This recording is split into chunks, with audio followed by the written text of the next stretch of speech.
Коллеги, привет! В связи с модернизацией своего производственного участка я продаю свой токарный ЧПУ станок. Изначально он был полностью на советской электрике. Станок по названию 16B16T1S1. Из модернизации на этом станке были следующие у меня произведены пункты. Это замена ресцедешки на индийскую Прагати 8-позиционную.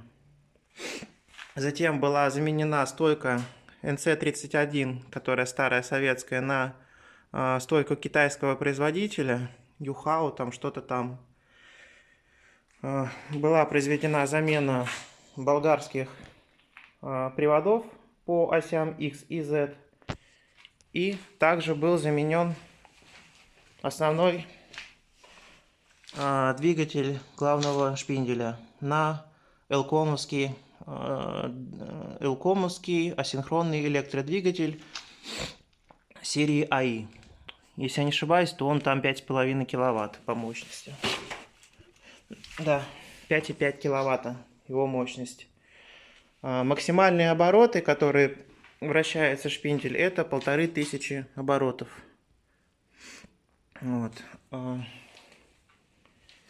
Вот его такое вот внешнее состояние. Станок полностью исправен, полностью работает. Воткнули в розетку и зарабатываем деньги. Сейчас я его включу, чтобы он зажужжал. Звук такой издает, свисток. Это электромотор, который качает масло в шпиндельную голову станка. Вот сюда качает масло. Смазки там всех вещей. Вот стойка включилась. Нажимаем кнопку Reset. Вот его там какие-то показания. Нажимаем кнопку в ручном режиме перемещений. Вот он двигается по Z. Вот по X. Смена инструмента. Сейчас я с этого ракурса, мне только удобно.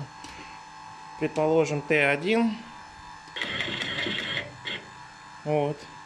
Предположим, там Т5. Ну или там, не знаю, Т2. Таким вот образом производится смена инструмента. По всем осям стоят ШВП. Шпиндель включу. Сейчас у меня обороты, вот тут вот написано, вот они, 634.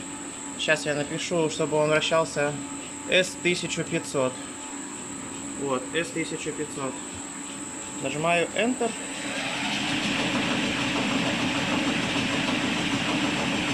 Вот так вот шумит. Шумит, скорее всего, ремень, который надо там поднатянуть на шпинделе. Вот, здесь написано encoder error, там нормально все, короче. Вот 1500 оборотов. Это вот энкодер, который как раз таки отображает обороты. Вот я занижаю обороты, вот занижаются они. Вот повышаю. Вот максимум 1500. Остановка. Ну, в целом, как-то так. Составил маленький список из достоинств данного станка перед обычными стандартными советскими. Значит, из плюсов это производительность. Производительность связана с тем, что здесь стоят импортные привода высокооборотистые, что нам обеспечивает быстрые и плавные хода по всем двум осям. Дальше идет, соответственно, вывод какой, то что он быстро окупится, существенно быстрее, чем станок, допустим, старого какого-то там производства. Изначально следующий пункт — это 8-позиционная ресцедешка. Стандартно здесь стояла советская 6-позиционная. Дальше, опять-таки, преимущество этой же ресидержки – это стандартные блоки крепления инструмента, которые там из ISO стандарта. Вот эти вот блоки. И, ну, в общем, стандартизированно различного исполнения блоки есть, которые можно легко приобрести. Также из плюсов данного станка это заменена вся электроавтоматика. То есть пускатели, УЗО, всякие там разъемы, все, что было в советском станке, все было выкинуто и заменено на современную, что дает нам, естественно, надежность, и станок не выйдет из строя, мы не будем ждать дядю Васю, какого-то электрика, который знает именно этот станок. То есть у нас нет необходимости в конкретном человеке, который знает конкретно этот станок. Тут все стандартно, и любой электрик, который разбирается в обычной вот этой стандартной схемотехнике, все может найти, какую-то там болячку в этом станке в случае ее возникновения, и быстро ее устранить. Дальше, из преимуществ заменены все привода, но это я уже говорил. Также из преимуществ у меня стоит здесь не советская стойка какая-то там, которую тоже опять-таки знают все меньше и меньше людей, а импортная стойка, ну, китайского производства. Тут у нас устанавливается флешка, на которую записываем через компьютер нужную нам программу. Следующий пункт — это нет потребности в высоком... Да. И исходя из этого у нас нет потребности в высоком уровне специалиста, который будет писать программу для этого станка. По той причине, что программное обеспечение, которое используется для управляющей программы станка, оно включает в себя стандартный набор циклов, которые для стали они свои режимы дают, для алюминия они свои, для пластиков другие. И то есть там табличные значения от оператора, в общем, от программиста требуется исключительно выбрать нам наш материал, какой-то материал, пластик, там алюминий, латунь и так далее, какой там формы у нас заготовка.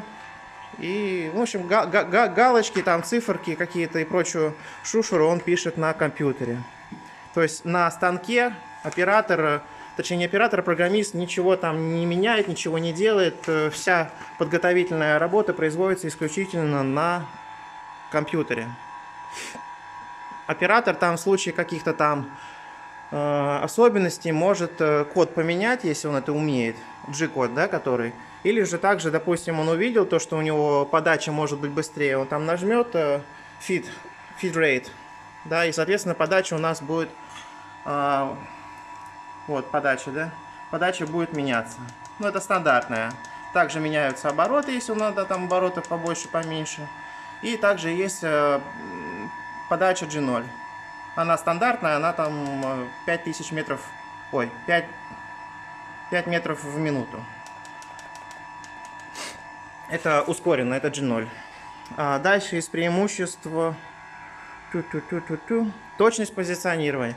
Ну, преимуществом я бы это не назвал. Это, скорее всего, паспортная величина. Точность позиционирования на этом станке — это 2 сотки на диаметр. Естественно, надо иметь хороший качественный импортный инструмент, хорошую качественную оснастку, черновые, там, чистовые проходы делать, и тогда мы добьемся данного размера стабильно там на всей большой партии, к примеру, там 1000 штук. Вот. Из внешнего вида, из минусов по этому станку, это, как уже раньше сказал, это его внешнее состояние, а именно вот этот вот провод висящий, отсутствие крышки, да, отсутствие здесь крышки, какого-то там барахла, болтающаяся стойка, да. Дверь у меня тут не в очень хорошем состоянии. Ну, в принципе, она закрывается, да. Вот. Также вот тут вот был когда-то шкаф. Я для экономии пространства у себя в маленькой площади своей решил ее уменьшить по площади.